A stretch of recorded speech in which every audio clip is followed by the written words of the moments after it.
রাজনীতির মাঠ যদি শুধু বক্তৃতা, স্লোগান আর পোস্টারে ভরা থাকে তাহলে আমাদের মতো আমজনতা বোরিং ফিল করবে। তাই কাঠখোট্টা রাজনীতির মাঠে কিছু কমেডিয়ান যোগ হয়েছে, যারা অজান্তেই বিনোদনের দায়িত্ব কাঁধে তুলে নেন। এবারে নির্বাচনী মৌসুমে সেই দায়িত্ব তুলে নেওয়া মানবতার দুই কাণ্ডারি হলেন ঢাকা ৮ আসনের বিএনপি প্রার্থী মির্জা আব্বাস এবং জামায়াত থেকে দাঁড়ানো এনসিপির নাসিরউদ্দিন পাটোয়ারি। পুরো পৃথিবী একদিকে আর আমি অন্যদিক গানের মতো পুরো বাংলাদেশের ২৯৯টি আসনের নির্বাচন একদিকে আর ঢাকা ৮ আসনের নির্বাচন আরেকদিকে। কারণ ঢাকা ৮ আসনকে ঘিরে লড়ছেন দুজন স্ট্যান্ড বাই কমেডিয়ান। অবশ্য কমেডি করার দৌড়ে নাসিরউদ্দিনই এগিয়ে আছেন, একাই কাঁপিয়ে দিচ্ছেন ঢাকা ৮ আসন।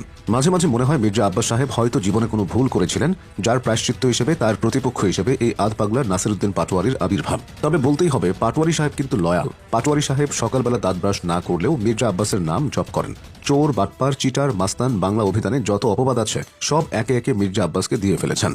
শুধু এখানেই থামেননি তিনি আরও এক ধাপ এগিয়ে মির্জা আব্বাসকে বাংলাদেশের ক্রিমিনাল গডফাদারদের র্যাঙ্কিংয়ে ১ নম্বরে বসিয়েছেন। দেশে যাদের গডফাদার বানানো হয় তারা সাধারণত সিনেমায় থাকে, কিন্তু পাটোয়ারি সাহেবের কল্যাণে সেই সিনেমা এখন নির্বাচনী মাঠে লাইভ সম্প্রচার হচ্ছে। অথচ এত কিছুর পরও মির্জা আব্বাস সাহেব যে শান্ত ভঙ্গিতে সব সহ্য করছেন তাতে মনে হয় তিনি রাজনীতিবিদ নন, ধ্যানমগ্ন কোনো যোগী। এত গালি, এত অপবাদ, এত ব্যক্তিগত আক্রমণের পরও তার মুখে কোনো ঝাঁঝ নেই। এই জায়গায় এসে সত্যি মনে হয় তাকে শান্তিতে নোবেল পুরস্কারের জন্য মনোনয়ন দেওয়া যায়। কারণ নাসিরউদ্দিন পাটোয়ারি যত কথা বলেন না কেন মির্জা আব্বাস চুপ থাকেন, ঠান্ডা মাথায় উত্তর দেন। বাংলাদেশের রাজনীতিতে এই ব্যালেন্স একেবারেই বিরল। এদিকে পাটোয়ারি সাহেব ননস্টপ উদ্ভট সব কাজ করে যাচ্ছেন।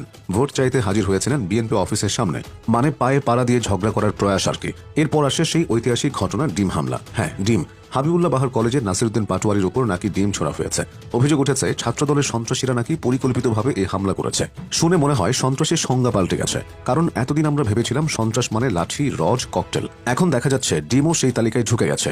সন্ত্রাসীদের কোটা যে এতটা নিচে নামতে পারে ভাবাই যায় না। এখানে কিছু প্রশ্ন না উঠলেই নয়। নাসিরউদ্দিন সহ তার সঙ্গীরা যেভাবে মাথায় ব্যান্ডেজ বেঁধে যান, কিন্তু ডিম মারলে কি কারো মাথা ফেটে যায়? তার উপর আবার টুপির উপর ব্যান্ডেজ। এই দৃশ্যের ব্যাখ্যা কি? তাড়াহুড়োতে তাই বলে টুপির উপর দিয়ে ব্যান্ডেজ করতে হবে? আহাম্মকের দল। এই ব্রেন নিয়ে রাজনীতি করতে এসেছে এরা। আর হাবিবুল্লাহ বাহার কলেজে কি কোনো মুরগির খামার আছে? আশপাশে কি ডিমের দোকান ছিল? না থাকলে এই ডিম এলো কোথা থেকে? তাৎক্ষণিকভাবে এই ডিমের যোগান নিজেরাই নিজেদের ডিম মেরে নাটক সাজিয়েছে কিনা কে জানে। রাজনীতিতে নাটক নতুন কিছু নয়, তবে ডিমের এমন ব্যবহার সত্যি অভিনব। এই পুরো ঘটনায় মির্জা আব্বাস সাহেব পড়েছেন এক অদ্ভুত যন্ত্রণায়। যেভাবে পাটোয়ারি সাহেব তার নাম জপ করছেন, মনে হয় সদ্য হওয়া কোনো প্রেমিকাও হয়তো এতবার নাম নেয় না। আব্বাস সাহেব ডিম মারার প্রসঙ্গে বলেন, ডিম মারলে যে হাত পা ভেঙে যায় এটা তিনি জীবনে প্রথম দেখলেন। অবশ্য শুধু আব্বাস সাহেবই না, আমরা জনগণেরাও প্রথম দেখলাম। পাটোয়ারি সাহেবের বর্তমান অবস্থা এমন যে এখন যদি তিনি হোঁচট খেয়ে ডাস্টবিনে পড়েও যান, দোষ যাবে মির্জা আব্বাসের ঘাড়ে। বলা হবে তিনি ধাক্কা মেরে ফেলে দিয়েছেন। জনগণের একাংশ ইতিমধ্যে বলতে শুরু করেছে এই নাসিরউদ্দিন পাটোয়ারি নতুন হিরো আলম। ভোট করতে আসেননি, এসেছেন ভাইরাল হতে। রাজনীতির মঞ্চকে তিনি সোশ্যাল মিডিয়া ট্রেন্ডিং পেজ বানিয়ে ফেলেছেন।